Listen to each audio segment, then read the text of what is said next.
সলিল ঘরে ঢুকেই বেশ টের পেল কিছুক্ষণ আগেই একটা খণ্ডযুদ্ধ হয়ে গেছে মা মেয়েতে।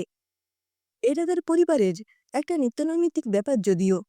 তাও ছোট মেয়ে নীলুকে না জিজ্ঞেস করে পারল না, কি রে, আজ আবার কি নিয়ে লাগলো মা মেয়েতে। নীলু খাটের উপর বাবু হয়ে বসে পড়া মুখস্থ করছিল। বাবার প্রশ্নে পড়া থামিয়ে বলে উঠল, বিয়ে নিয়ে। আর জিজ্ঞেস করো না, অনেক পড়া বাকি। কথাটা বলেই আবার পড়তে শুরু করলো। সলিল আর কিছু না বলে পাশের ঘরে গিয়ে বউকে জিজ্ঞেস করল, কি গো, মুখটা এমন লাগছে কেন? শরীর খারাপ নাকি? আসলে সরাসরি ঝগড়ার কথা জিজ্ঞেস করলে অনেক বেশি মুখঝামটা খেতে হবে। অবশ্য 25 বছরের দাম্পত্য জীবনে বইয়ের মুখঝামটা ওর অভ্যেস হয়ে গেছে। তবু শুরুটা এভাবেই করে প্রতিবার। বউ শুক্লার যেন আগুনে ঘি পড়ল সলিলের প্রশ্নে। হ্যাঁ, আমার আর বেঁচে থেকে কোনো লাভ নেই। বড় মেয়েকে তো লাই দিয়ে মাথায় তুলে বসে আছো। এখন বলছে তমাল না ফিরলে সে নাকি আর কাউকেই বিয়ে করতে পারবে না। ধন্যী মেয়ে বটে তোমার। সলিল আর বেশি কথা বাড়াল না, কারণ সে যা বোঝার তা ভালোভাবেই বুঝে গেছে। সলিলের বড় মেয়ে পারুল পড়াশোনা শেষ করে একটা প্রাইভেট স্কুলে শিক্ষকতা করে। মেজ মেয়ে শিমুল ছোট থেকেই মামার বাড়িতে মানুষ হলেও সম্প্রতি তাদের কাছেই আছে। আসলে পারুল আর শিমুল পিঠোপিঠি বলে শুক্লা সামলাতে পারত না। তাই দেখে শুক্লার মা নাতনিকে এতদিন নিজের কাছেই রেখে মানুষ করেছে।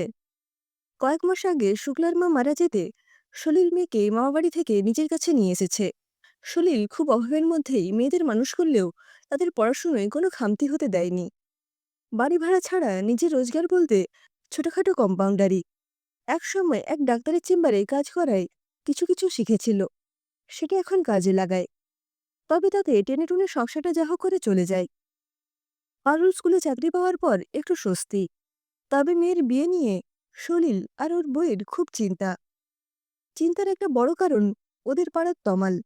ছেলেটা যদি থাকতো তাহলে তো চিন্তা ছিল না, কিন্তু বলা যেতে পারে সে নিরুদ্দেশ। তমাল মিলিটারিতে জয়েন করে বার দুয়েক বাড়ি এসেছিল। আর তখনই সলিল জানতে পারে পারুল আর তমাল নাকি অনেকদিন ধরেই দুজন দুজনকে ভালোবাসে। পারুলের মায়ের কোনো আপত্তি ছিল না। বিয়ের পাকা কথা হয়ে যায় দুই পরিবারের উপস্থিতিতে। বিয়ে দিনও স্থির হয়, কিন্তু তমালকে জানানো সত্ত্বেও সে ছুটি পাবে না বলে ওই দিন বিয়ে নাকচ করে দেয়। এই নিয়ে দুই পরিবারের মধ্যে মন কষাকষি শুরু, কিন্তু পারুলের কোনো ভ্রুক্ষেপ ছিল না। তাই তো একদিন মায়ের এক প্রশ্নে উত্তর দিয়েছিল, তুমি কি করে ভাবলে তমাল বিয়ে না করার জন্য ছুটি না পাওয়ার বাহানা করেছে?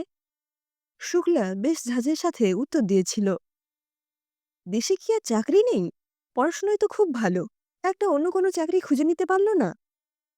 পারুল ঈষৎ হেসে বলে উঠল, তোমার মতো যদি সবার মা হতো তাহলে দেশকে রক্ষা করাই মুশকিল হয়ে পড়তো। মা, তমালের জন্য আমার গর্ব হয়। তোমরা আমার বিয়ের জন্য এত চিন্তা করো না, ওর এখনো অনেক কাজ।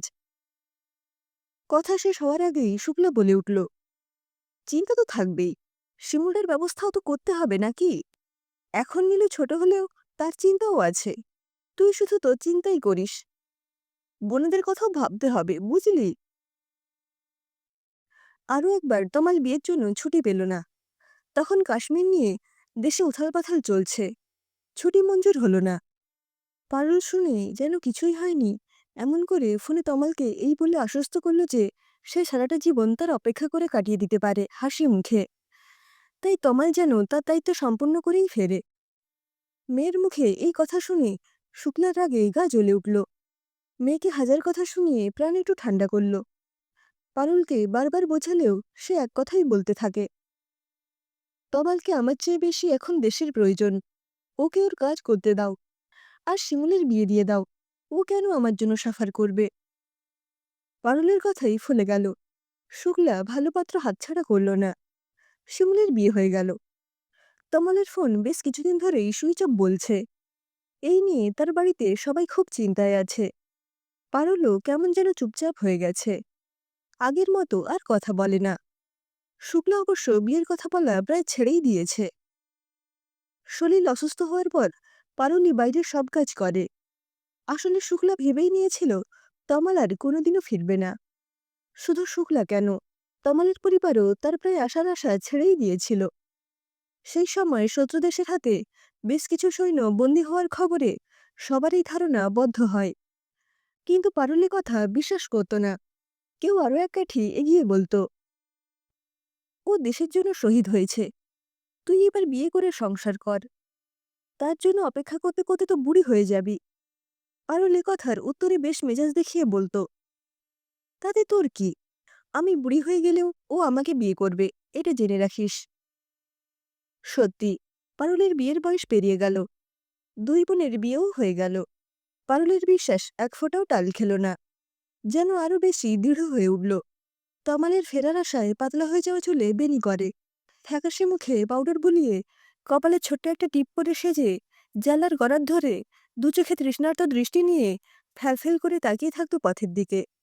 মন বলতো, যদি সে বেঁচে থাকে তাহলে একবার আসবেই।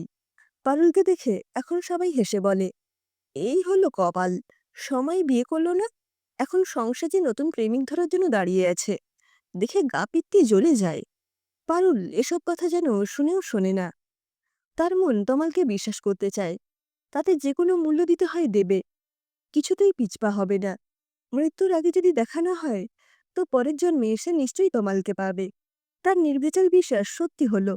তমাল ফিরে এলো একদিন, তবে শত্রুদেশ থেকে তাকে রেহাই দিলেও শরীরকে রেহাই দেয়নি। তাদের অমানসিক অত্যাচারে সে পঙ্গু হয়ে ফিরেছে।